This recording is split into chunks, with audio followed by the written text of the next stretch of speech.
Obu na mmiri enwilo okara akwa stop this display respectfully. Now I can name this video. Do you understand me? As a brother, respectfully, I mean no harm. But mmiri enwilo, you can jimaki make this video. If with this display in play na this social media, they project our young youth na more they provide the financial freedom. Obu na stop all this in a display na social media respectfully. Iji nwayo kwanyele onwe gị ugwu. Practice your own belief. If you name obu ni stop iji la aka gị wee respect onwe gị wee stop ife a. Ị ga stop ya with ifele. O nwere ike ọbụla gọvanọ Soludo ga stop gị ya. Some of you nwere ike na-eche that na we are not seeing what is happening. But I don't want to talk much. Achọrọ m ka ị watch here a little clip before we eventually from Nyamu million will okay, we got a bench apota. Watch the video.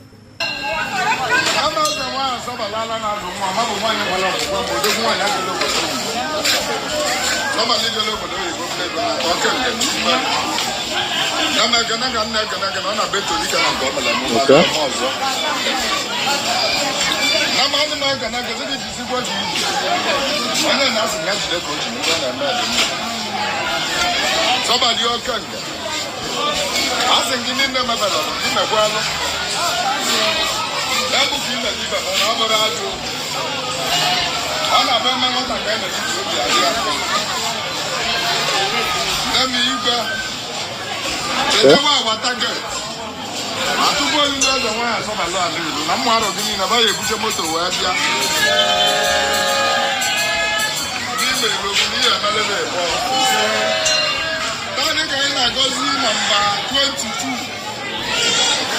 Number 22 car this year.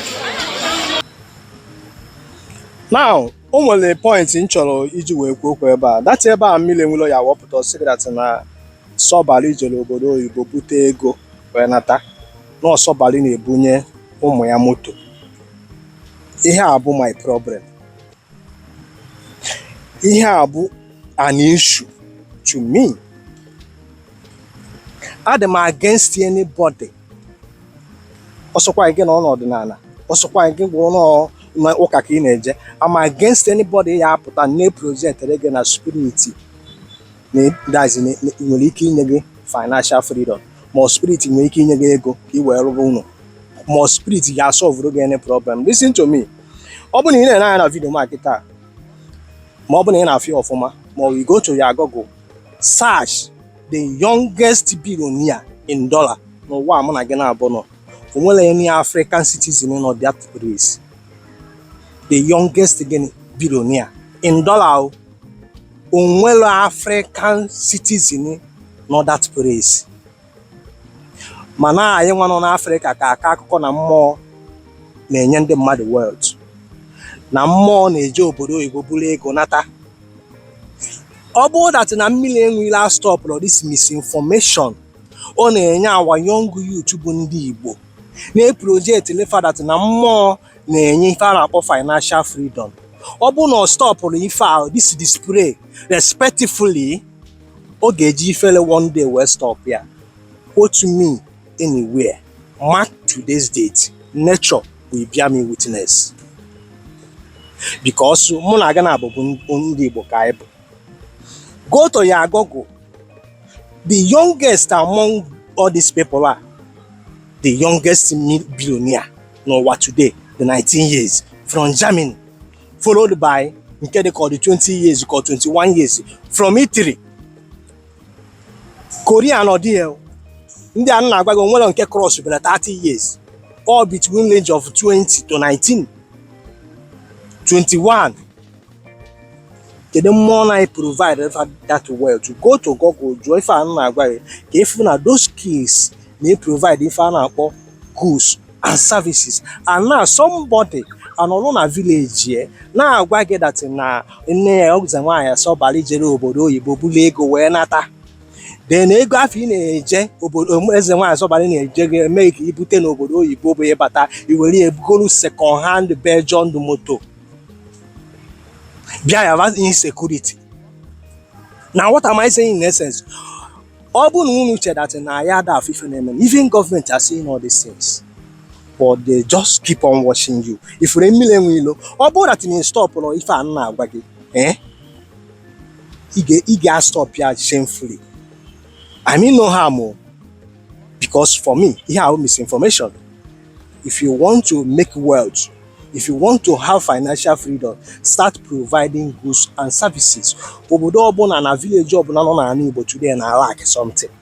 Mana mgbe ọbụla ị batara na that village, start to provide that goods and services, you will start making wealth.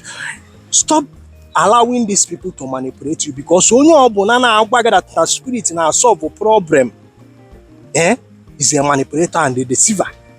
Gị nwa bụ nwa onye Igbo na-ege m ntị, nwere ike feel that na ana m attack onye na-eme omenala. Mana o nwere ife nchọ ịkọwalị gị ebe a. I'm not against tradition, I'm not against our culture, mana o nwere ife nchọ ịgwa gị. Gee m ntị, ndị Igbo ada advertise gịnị? Ọdịnala. Ihe ndị Igbo na-advertise bụ gịnị? Ọdịbendị.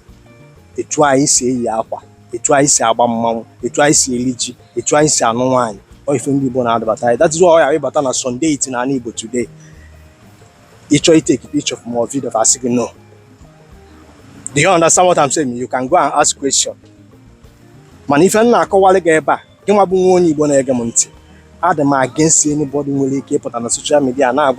No more gas solve the problem, because no more going to solve the problem. You know, you are not for quack it after Ezan. Ezan, I'm going to advertise. Now, as you own working, open a more advertising your pocket. Even more than more has stopped Ezan. Now, so this why on our people. Mmiri enwe ilo bụ marketing ka ọ na-eme, ma ọ bụ na ị nọ into marketing strategy, ọ bụ na ị ma ife gbasara digital marketing na affiliate marketing, because ife ọ na-eme bụ hook. Then phone abata na WhatsApp. Gị nwa na-ege m ntị bụ nwa onye Igbo, gị nwa ka m chọrọ ka ibido iche echiche ka mmadụ. Ịghọta? And again, ọ bụ that ị bụ onye Igbo na ị dị against a pastor or prophetess or any man of God on social media now when they buy half water is like Jesus or God will solve all her problem. Need against every pastor and now when they buy no Jesus in any no Jesus in any no Jesus in any all no Jesus in any ego no Jesus will solve all their problem. Need against any man of God in a man na support to million if you be a confirmed hypocrite, because you will any different between million low na pastor na sell the same message of an spirit ga solve look at your problem. Come e say na million low on side the tradition will eme nke ọ na-eme. Mana ana m agwa ya today, go and write it down. Nyawa ka m mere video. Ọ bụ na stop this display. If ọ bụ na stop this display respectfully. Ọ ga-adị forced to stop ya sooner than later. O nwere ike ọ bụrụ soludo ga-eme ya. Mana onye na-eme ya, onye ga-eme ya na-abịa, because fa na ife anyị na-ekwu.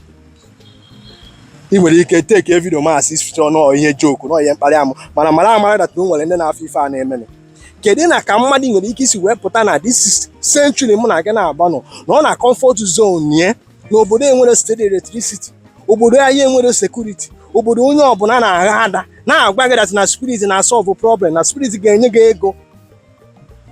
They then keep on manipulating you, but all I'm saying here is stop we believe in superstition and vision and theory. If I need a project, they go and manipulate. Some of whom will understand the kind of damage this type of video million na cause in our society.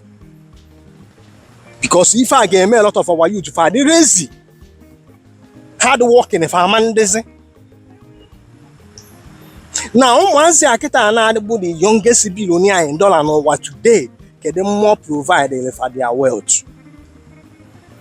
As you can add you on people, no one provide wealth. Those people they believe on any more, they even provide for their own wealth. So you can put yourself on Igbo. Na gị na fabulous one ife nwere n'ụwa abụ human race. Afọ mụ na gị na-abụ na ata today na Nigeria awụ mmadụ kọsụrụ ya bụ gọọmenti. Ọ bụ na enye mụ na gị na-abụ the kind of prayer ground enyere ụmụazị akịta, anyị ga na-eme wonders n'ụwa. Mmụọ ga-eme ka ị rụọ ụlọ, mana gọọmenti na-provide house for people n'obodo ndị ọzọ. some of unu ka na-akpọkwugara na this century ihe na-akọ akọ spirit o nwere mmụọ ehibere n'ala Igbo wee gwa gị na mma afọ bụ ego ka ọ ya na-akpatara mụ na gị na-abụ before ego igwe apụta for ego gọọmenti na-akọntrol today apụta deity niile bụ central deity n'ala Igbo emebe ka exist before paper money. Like I said here, if you want to make wealth, if you want to have financial freedom, start providing goods and services. Stop allowing these people to deceive you and manipulate you. Ọgwụgwa ka ọla m n'ọnụ unu nwere ike ịpụtaluo esi na jealousy na nna ewuli ya anya ọkụ no. Mana nna agwa gị ọ bụkwa na ị na-akọndem ndị pastọ na sọpọtụ mmiri enwere ibu a hypocrite. And help me share this video. Ka emesịa.